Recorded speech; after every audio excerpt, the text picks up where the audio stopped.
Hey guys, and welcome to episode 30 of the Scipii Chronicles. And I got a few pieces of information to give you guys. And the first one is that I did get my new computer. I don't know if you guys saw my bulletin board, but I posted it yesterday saying that I got a new computer. And I don't know if you guys can tell from just the campaign map, but the graphics are obviously going to be much more improved. The units actually look like they're built and not little twigs that they were in my other episodes. And also another thing is that the land that I'm fighting in, or the battle's taking place in, doesn't look like a desert or just a flat grassland. It actually has some texture, which is always nice. So what does the new computer mean other than the graphic improvements? It means that I can finally play Empire Total War. Now I don't know if any of you 2-year-old subscribers, I don't know how to. Let me reword that. Jeez. If any of you long-term subscribers, so meaning 2 years ago or even more, I think. I'm not quite sure, to be honest. I kept telling you guys that I would get an Empire Total War or get a new computer soon, and 2 years later, I finally got it. So for those that are the long-term subscribers, just finally waiting for an Empire Total War Chronicles, it will happen. So in my previous episodes, drop everything that I said about a possible Shogun, a possible Rome, or another possible Rome, or a barbarian invasion, is that what it's called? Or Alexander, or medieval, like whatever I said that the next chronicle might be. It's definitely 100% going to be an Empire Total War. Now, I don't know if it's going to be a commentary one. So when this campaign is finished, I'll post a video, 2 videos actually. One saying what you guys want in the sense of factions. So since the game that I have is like vanilla, I don't have any of the I don't have all of the playable factions. To be honest, I don't even know if you can unlock playable factions, but it is the bare bone default factions that I have, which is actually quite a few. I'm thinking of doing a Sweden one if you guys are up for it, but it's up to for you guys to decide. I'll leave a video up for 2 weeks, and you guys can vote on any of the factions that are playable. And then after that video is done, I'll probably do this simultaneously, but I'll post another video asking you guys if you want commentary on the new episode, on the new chronicle rather, and whether you want the commentary to be live or playthrough and then a commentary afterwards. So in this case, right now what I'm doing is the commentary afterwards. This is not live, but I can do a live one. And the other option is just no commentary, just gameplay with the game sounds, like most YouTubers. That's it, no commentary. So I might as well give you some information right now about those 2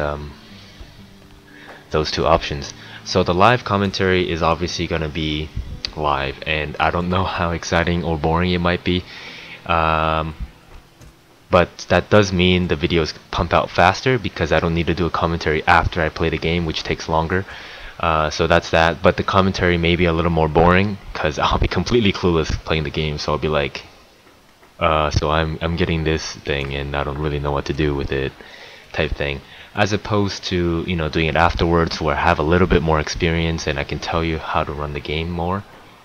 And obviously the other option, which I don't, where there is no commentary, it's going to be the fastest, so I don't need to worry about doing commentary. I don't need to worry about anything. I just get the gameplay, put it on the editing thing, pump it out, and then upload it, which should be a video every like 3-4 days, so it's going to be really quick. I think that is the only pro about that thing. Maybe you guys don't like my voice, so that might be another pro.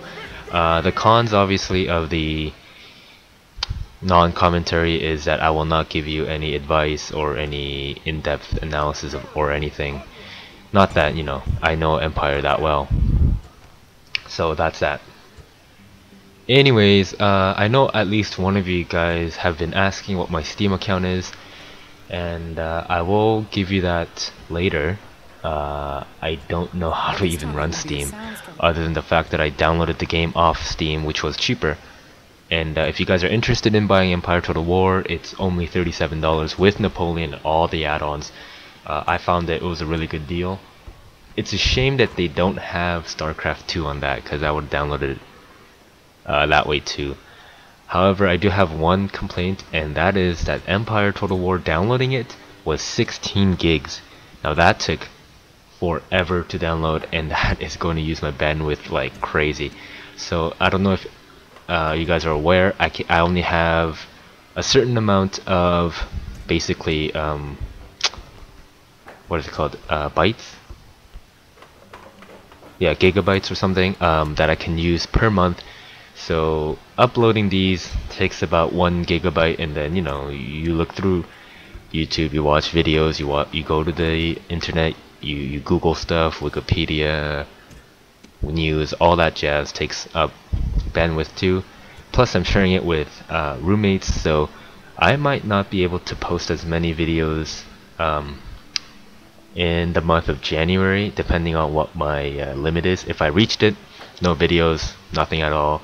I will post on my wall or on the bulletin that I cannot post any more videos.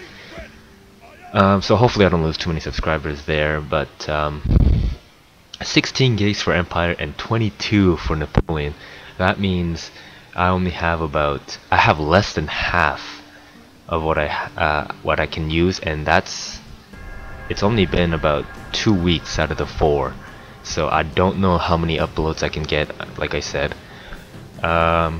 With that being said, Empire is a really fun game, completely new, and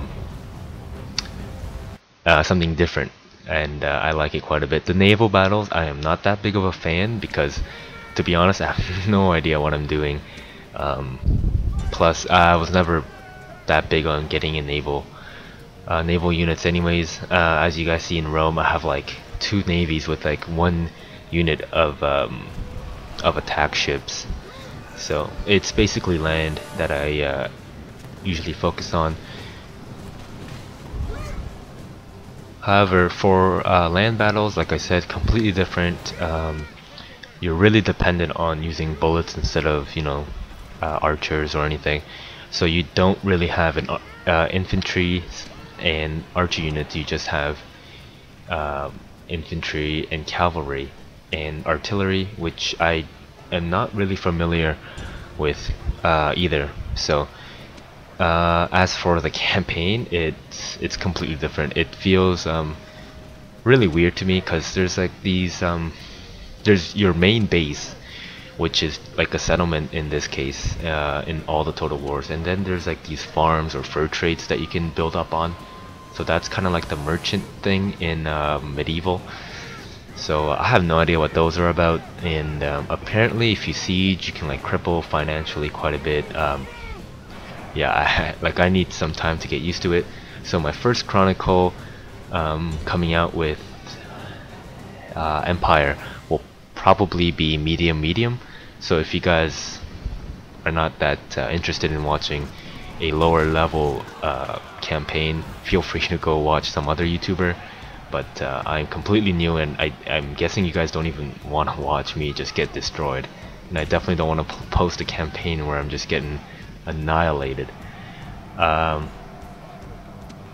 So yeah, anyways, I'm currently playing the Road to Independence campaign, which is quite a bit of fun. So if you guys don't know what that is, that's basically US's battle against Britain in order to gain their independence, which is pretty cool in my opinion. Anyways, enough talk about stuff in the future. Right now is a battle, and here's what I want to say about this battle.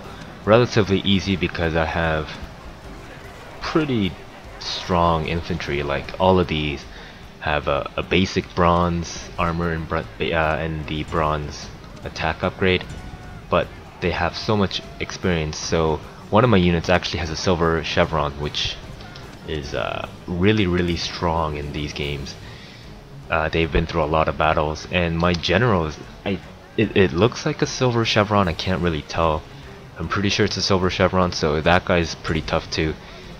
And these inexperienced low budget units are just getting annihilated, and my archers are actually doing quite a bit of damage too.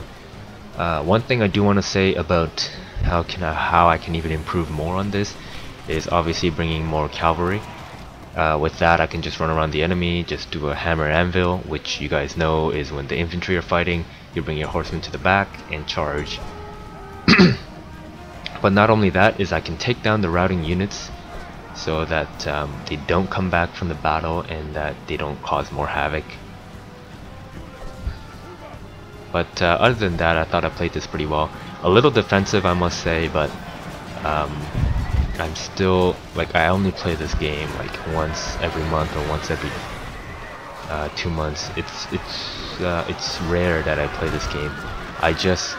When I do play it, I just play it for like 2 hours straight, which is like actually more like 1 hour, but that's about 4 to 6 videos, so pretty rusty compared to my old days where it was 2 years ago. So I can't I just can't what is that word? Micro that fast, or use my mouse to do like 10 different things at one time. Like I'm sure you guys are familiar with Prince of Macedon. I see him just like clicking buttons and like mashing his mouse button, and I'm like, oh my gosh, I can't do that at all. Like I take my time. Like this is a campaign where I can pause the game if too much stuff is happening at once. So if I went to online, I'd probably get my butt kicked pretty bad. Anyways, I think that was the end of the battle. I wasn't really watching the screen, but here's but right now, here's what I mean by I could have used more what's it called? Horse units, cavalry units, to run down these guys. Since I only have 47 rather, compared to the 108, it's gonna be a lot less destructive in the sense that I can kill these guys that are routing. So cavalry is always a good idea, even if it's like the crappy militia cavalry. Don't necessarily use them for the actual battle or doing a charge against the infantry, but have them in the back so they can run down the routing units, because obviously the routing units won't attack back. So it's basically just taking candy from a baby. Anyways, I hope to get this campaign done as quickly as possible, hopefully in the next 30 episodes or so, because I control quite a bit in so far, and I'm pretty close to getting a civil war.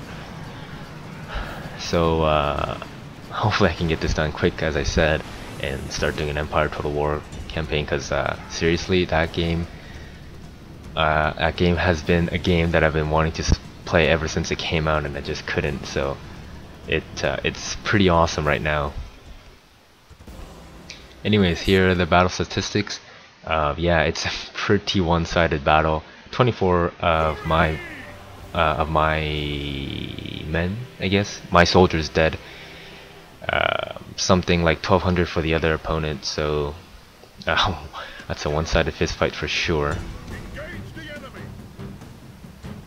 Anyways guys, that's about it for this campaign. I hope you guys enjoyed this chronicle, and I definitely will try and speed this up so I can get my empire going. And as for StarCraft 2, if you guys remember about that game, I will try and get it. I mean, that's another $60 gone. Like I said, I don't really want to spend it. I don't want to really spend that much money on games, especially since I can't play that often. But I'll try and get that game. Maybe I'll get it. Maybe I can get some money for Christmas from my friends and then buy it. Anyways, I hope you guys enjoyed this. You know, if you guys can do me a favor and just like or subscribe or comment or do all three, because you're awesome, that would really help. And actually I don't even need that because I can post the videos for longer than 15 minutes, but still, you know, you could be helping me. Anyways, see you guys.